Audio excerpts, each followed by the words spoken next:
안녕하세요. 상당히 그 가치라든가 사회통합이라는 자체가 상당히 추상적으로 보일 수 있는 말들이죠, 사실은 추상적으로 제가 접근하기보다는 상당히 그 현실적으로 좀 접근하고자 합니다. 앞서 이제 그 진 선생님께서 캄보디아 사례를 말씀을 하셨는데요. 그 흔히 말하는 2차 대전 이후에 독립을 했던 나라들, 다시 말해서 탈식민 시대를 맞이했던 나라들이 어떤 통일된 어떤 평화로운 국가를 꾸리지 못하고 분단 내지는 분열 상태로 가는 사례가 상당히 많습니다. 한국의 경우도 어떻게 보면 분쟁 후 사회라고 규정할 수 있는데요.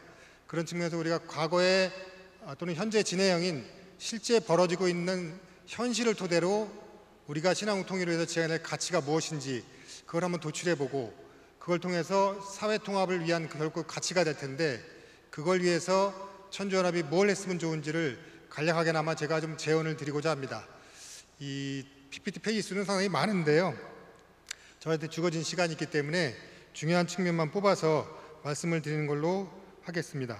자, 여기 목차에 나오듯이 오른쪽에 나오듯이 제가 말씀드리려고 하는 게 주로 이제 우리가 어디에 있느냐, 대부분 우리는 어디에 있냐면 냉전 시대에 만들어진 평화나 통일에 관한 지적 지평에 머물러 있다는 겁니다. 이미 그 시간이 지난 지 꽤 오래됐는데요. 아직까지도 거기 머물러 있다는 거죠. 흔히 말하면 예를 들면 남북 예멘, 독일, 그 다음에 오스트리아, 베트남 이 사례에 머물러 있다는 겁니다. 이후에 우리가 어떤 분쟁을 겪은 이후에 어떤 엄청난 아픔과 고통을 겪었지만 평화, 화해, 치유로 가는 어떤 그런 여러 가지 사례에 대해서는 그동안 다루지 못했다는 것이죠. 그래서 우리가 지금 보려고 하는 것 중에 하나는 왜 분쟁 후 사회에 우리가 주목을 해야 되냐면 우리처럼 어떤 분쟁 후 사회를 똑같이 겪은 나라들 그리고 지금도 아직도 겪고 있으면서 평화 화해의 길을 어떤 그러한 그 멈추지 않은 나라들에서 우리가 뭘 배울 것이냐 이제 이걸 보겠다는 거죠. 다시 말씀드리면 어떤 철학적이고 고상한 어떤 평화학적 이런 그 차원의 접근이 아니고 이상적인 또는 이념적인 접근이 아니라 실제로 분쟁을 겪은 사회들이 어떤 아픔을 겪었고 그 속에서 그걸 극복하고 평화와 화해로 가기 위해서 어떤 가치를 지향했는지 이걸 한번 보자는 겁니다. 다시 말씀드리면 현실에서 출발하자는 것이죠. 이상이나 이념을 먼저 선정해 놓고 가는 것이 아니라 이제 그 얘기를 좀 오늘 좀 하려고 합니다. 그래서 두 번째 우리가 지향해야 될 가치는 결국 어디서 찾을 것이냐, 철학이나 역사나 어떤 그런 고귀한 어떤 학설에서 찾는 것이 아니라 실제로 분쟁 후 사회의 경험 사례부터 찾는다는 것이죠. 그리고 세 번째 그 사회들이 뭘 추구했느냐, 어떤 가치를 추구했느냐 이걸 이제 우리가 도출해 볼 수 있다는 것이죠.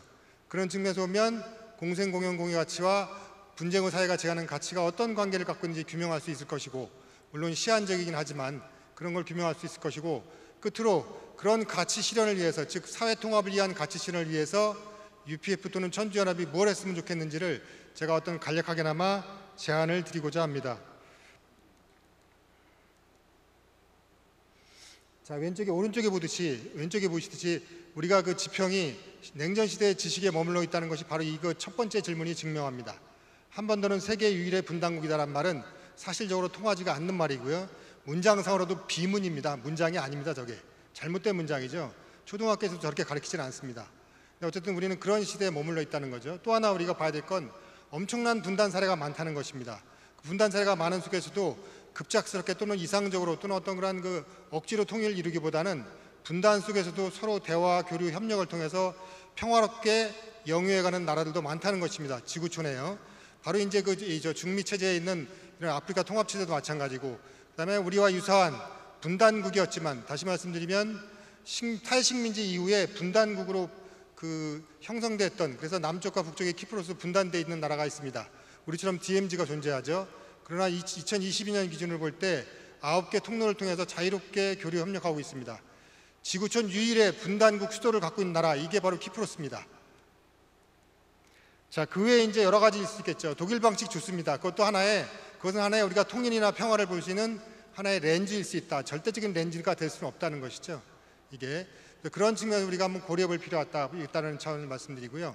마지막에 보시듯이 분쟁 이후 평화 화해를 길을 걷고 있는 사례가 우리에게 어떤 함의를 주느냐 이걸 볼 수 있다는 것이죠. 이걸 보는 또 다른 이유는 현실적인 측면에서 출발하는 측면도 있지만 우리가 지금 어떤 길을 걷고 있냐 하는 우리를 돌아볼 수 있는 성찰의 거울이 될 수 있다는 겁니다. 결국 우리는 분단 시대의 어떤 그러한 그 지적 지평하에서 그런 그 우물 안에서만 하늘을 바라보고 왔다는 것이죠. 그건 이런 어떤 또 다른 사례를 본다는 건 우리가 우물을 떠나서, 우리가 살고 있는 우물을 떠나서 다른 우물 속에서 우리를 제3자로서 또는 상대주의적 관점에서 바라볼 수 있다는 것을 의미합니다. 그것은 결국 우리가 얼마만큼 때로는 엉뚱한 길을 걷고 있는지, 때로는 잘 걷고 있는지, 이거를 바라볼 수 있는 중요한 사례가 될 수 있다는 것이죠. 그래서 우리가 이제 보는 것 중에 아까 그 나왔던 캄보디아도 있지만, 주로 제가 코로나19 시작되면서 주로 많이 봤던 책이 이 분쟁 후 사회에 관련된 그런 연구였습니다. 왼쪽이 이제 북아일랜드고요. 가운데 있는 게 그 지중해 남단에 있는 키프로스, 영어로 사이프러스라고 하는데요. 이게 이제 아까 말씀드린 분단국 중에 하나입니다. 또 오른쪽에 아프리카 중간쯤에 있는 부룬디 바로 옆에 있는 루안다입니다. 이외에도 아까 말씀드렸던 캄보디아, 스리랑카, 그 다음에 아프리카의 맨 남쪽에 있는 남아공화국, 그리고 남미에 있는 콜롬비아, 이런 나라들 대부분 다 분쟁 후 사회로 우리가 규명을 합니다. 이들의 공통점은 탈식민지 이후에 독립을 맞이했지만 그 이후에 어떤 그런 독립국가를 가는 과정에서 엄청난 학살과 폭력, 내전, 분쟁에 휩싸인 나라들입니다. 이들이 이런 분쟁에 쌓여있는 가장 공통적인 원인이 하나 있는데요. 식민지배에서 찾을 수 있습니다. 식민지들이 대부분 영국이나 벨기에 이쪽들인데요. 이런 나라들이, 중미 같은 경우는 스페인이겠지만 주로 이제 이런 나라들이 했던 그 역할이 뭐냐면 그 식민지 경영 대상이 되는 나라들의 그 구성원들을 분전시킵니다. 다시 말해서 특정 계층을, 특정 집단을 우대하고 그들을 엘리트로 키워냅니다.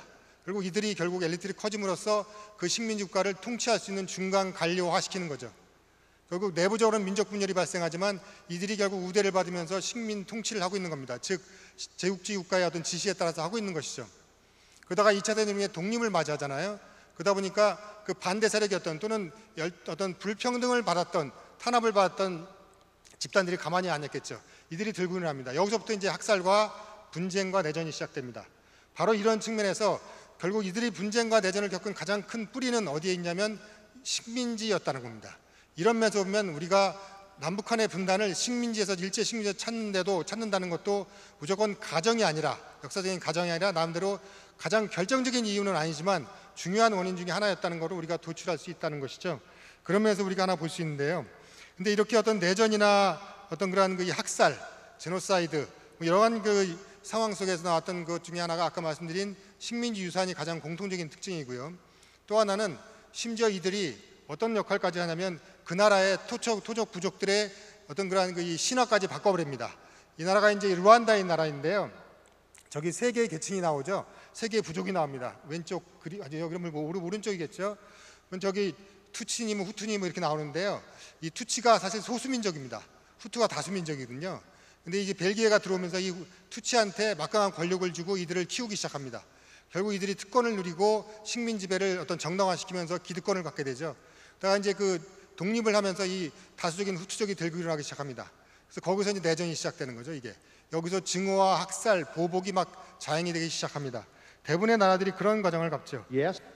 자, 지금 보이는 거는 그럼에도 불구하고 그걸 넘어서 화해와 협력으로 가는 여러 가지 장면입니다. 여기 지금 북아일랜드 그 모습인데요. 지금 두 개의 손이 놓여 있죠. 장갑을 끼고 있는 손이 놓여 있습니다. 그 가운데가 바로 북아일랜드와 아일랜드의 경계선입니다. 이렇게 그냥 자유롭게 건너갈 수 있죠. 국경선이지만 자유롭게 건너갈 수 있습니다.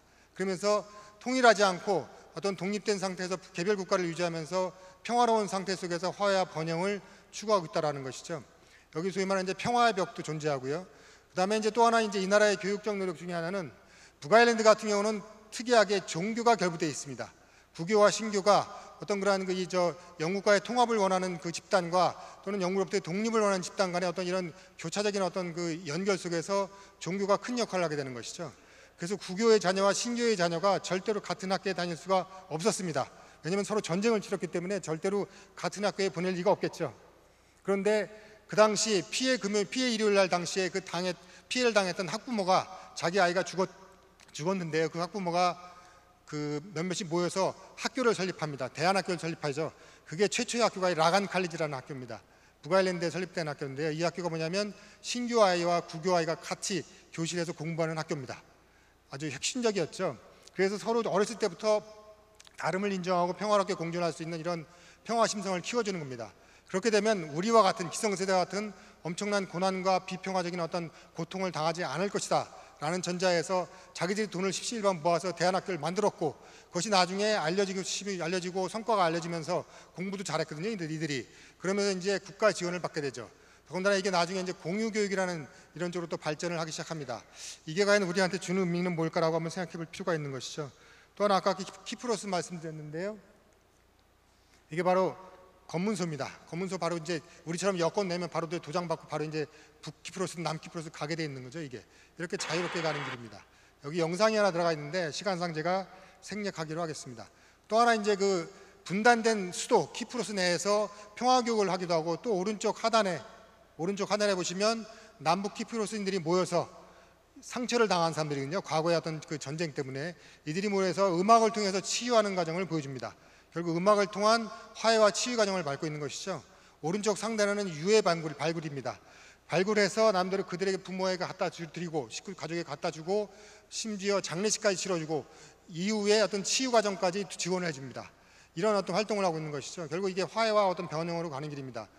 화해 어떤 그런 그 유고를 발굴하지만 누구에 의해서 살인당했냐 이것은 묻지 않습니다. 그건 과거의 일이죠. 미래로 가기 위한 어떤 그런 길을 갑니다. 아까 말씀드린 대로 우리처럼 그린라인의 안에 이런 어떤 농촌이 있습니다.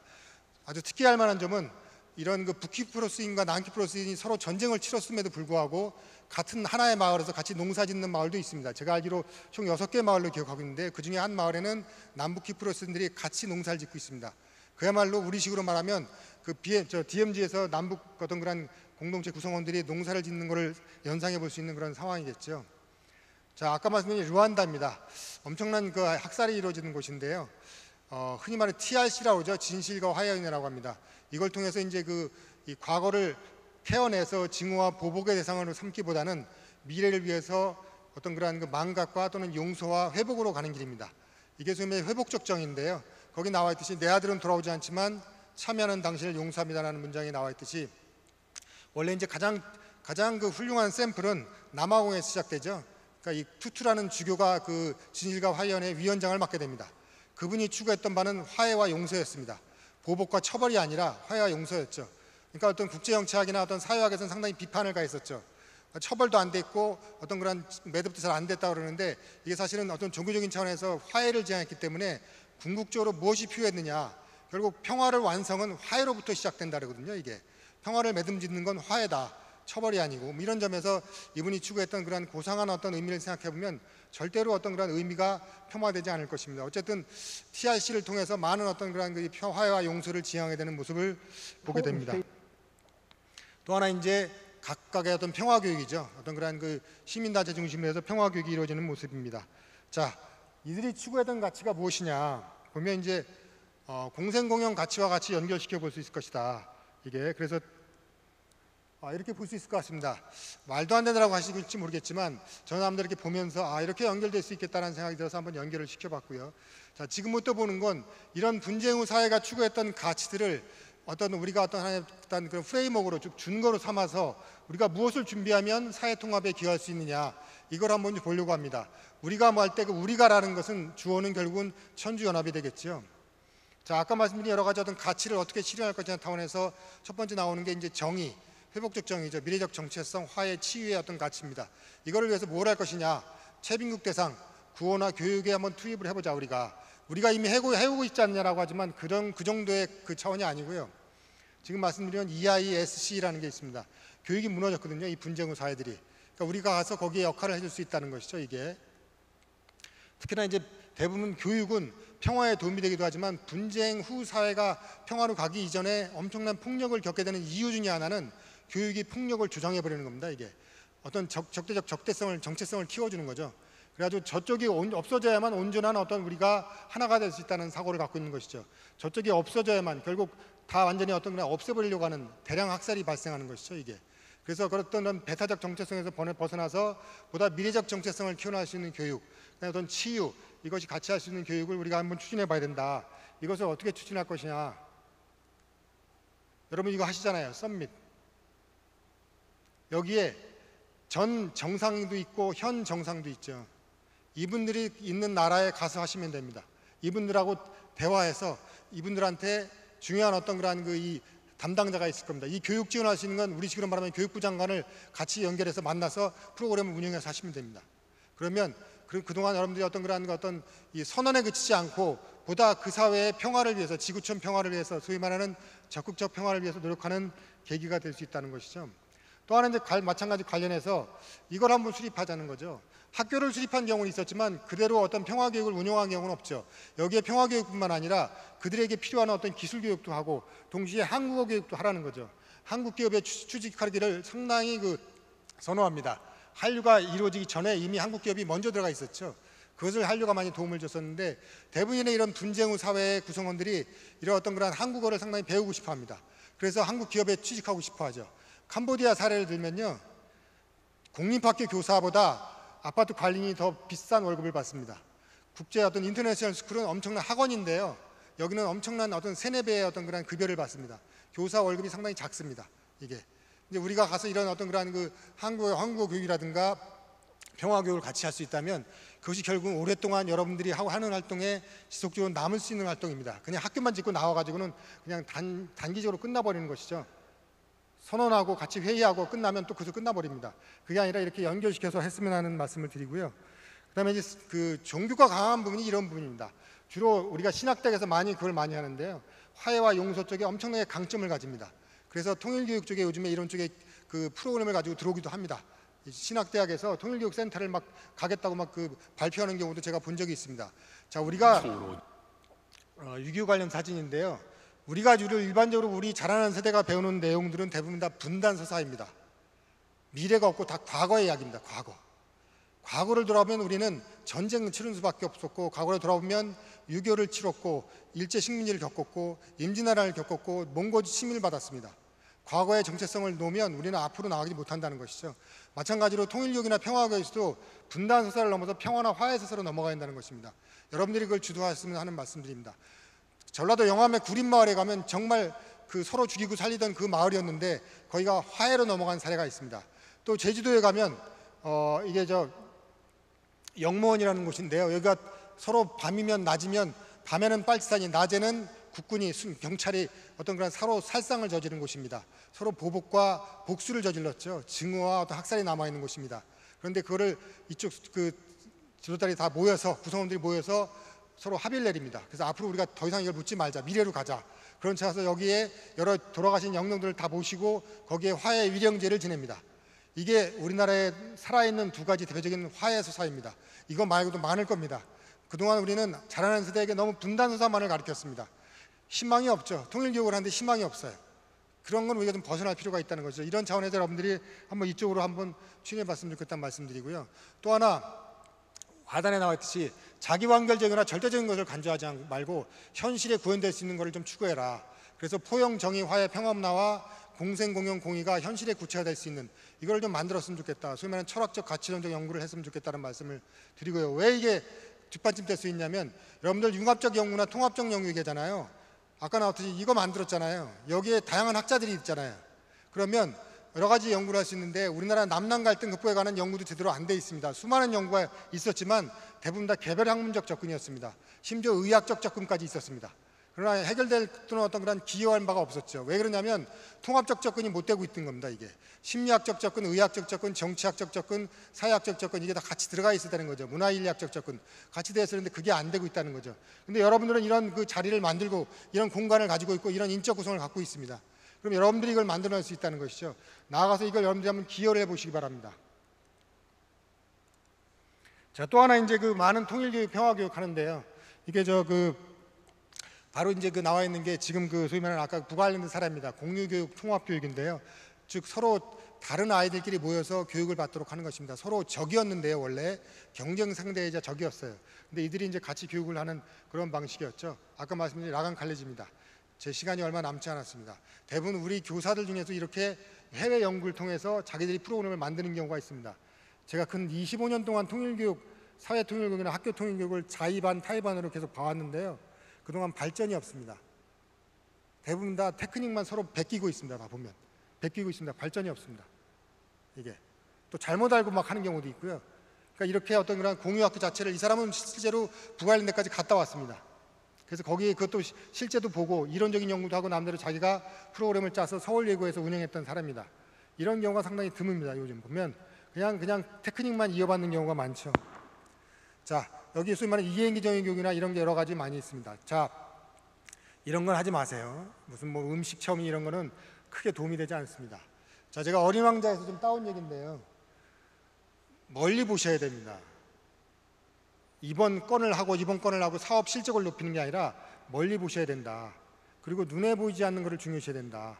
이게 오늘 몇 명의 사람들이 모였고 오늘 어떤 건수가 어떤 이 결과가 나왔으라고 하는 것보다 앞으로 좀 멀리 보고 미래를 좀 만들어 가시기 바랍니다. 적어도 멀리 본다는 건 20년을 보고 그때 우리 목표가 무엇이냐, 우리 꿈이 무엇이냐를 좀 설정하시기 바랍니다. 최소한 노벨 평화상 후보도 우리가 들어간다, 진입한다라는 목표를 두고 멀리 보고 한번 여러 가지를 준비해서 세계의 평화에 기여할 수 있는 그런 단체가 되길 바랍니다. 여러분들 산하단체에 공통적으로 들어가는 말이 세계와 평화라는 개념이잖아요. 이게 한반도 평화도 있지만 지구촌 평화도 있습니다. 그래서 그런 그 지구촌의 평화의 싹을 하나씩 만들어서 결국은 그것이 깊은 터전인 뿌리를 내릴 수 있도록 하는 데에 어떤 의미 있는 보이지 않는 기여를 하시길 바랍니다. 이상 마치도록 하겠습니다. 고맙습니다.